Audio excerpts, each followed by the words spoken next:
In this slow economy, as companies continue to rely on contingent workers, the temporary staffing market in 2013 is expected to exceed its historical high, with employers hiring greater numbers of contract workers than ever before. One report forecasts 9% industry growth in 2013, with the sectors of industrial, IT engineering, and staffing headed for all-time highs. The increase in job demand for temporary doctors will be at 128% of historical highs, with IT and engineering design professionals at 116% and 111% respectively. Conversely, areas such as clerical, finance, and legal are forecast to see reduced demand in 2013. If the increased demand for temporary staffing is not met, IT engineering, medical, and other hot sectors may be facing a talent crunch in 2013. This also means that we can expect to see increases in both starting salaries and hiring difficulties in these areas, negatively impacting company profits and productivity. These indicators suggest that employers in certain identified sectors should begin to prepare their businesses for the prospect of increasingly hard-to-find temporary talent over the coming year. Here are some ways recruiters may reorient their business to this end. First, conduct gap analysis of market rate and internal pay levels. Do you have up-to-the-minute data of current and predicted market pay levels in your sector?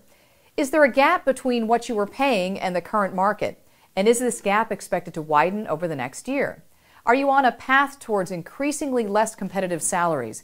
What will this mean for your time to hire stats? Do you expect them to increase and raise empty desk times and reduce output?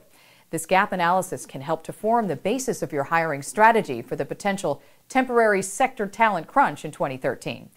Secondly, having understood the potential impact of a talent crunch in your sector, it's time to convert the data into action with a what-if analysis. What will be the potential loss to the business in terms of reduced productivity from lengthened time to hire? How much will it cost the business to reduce the potential salary gap both now and through 2013? These conclusions should form the basis of your argument that you can take to your finance director for raising your salary budgets so you can remain competitive. Next, conduct interviews with both your permanent staff and contingent labor body to assess the engagement levels of your team. Find out what's keeping them here and if there are risk factors that may be pushing people to leave. You can use your findings to address any staff disharmony, which may include pay raises to ensure that you retain all your current staff. If you lose staff, it will only exacerbate any talent crunch in 2013.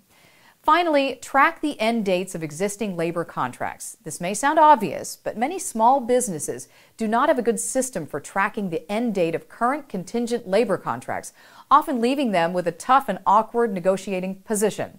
Tracking these dates will allow you to more effectively retain staff during any potential talent crunch. Another effective method is a retention bonus on all of your temporary contracts. This does not have to cost that much more, as you can simply offer a slightly reduced starting salary to fund the business. Of course, no one knows what 2013 will actually bring, but the data suggests that there may be a talent crunch in specific temporary staffing areas. By following some of these steps, you can prepare your business to weather the storm and minimize empty desks throughout next year. I'm Lynda Martin for the Job Channel Network.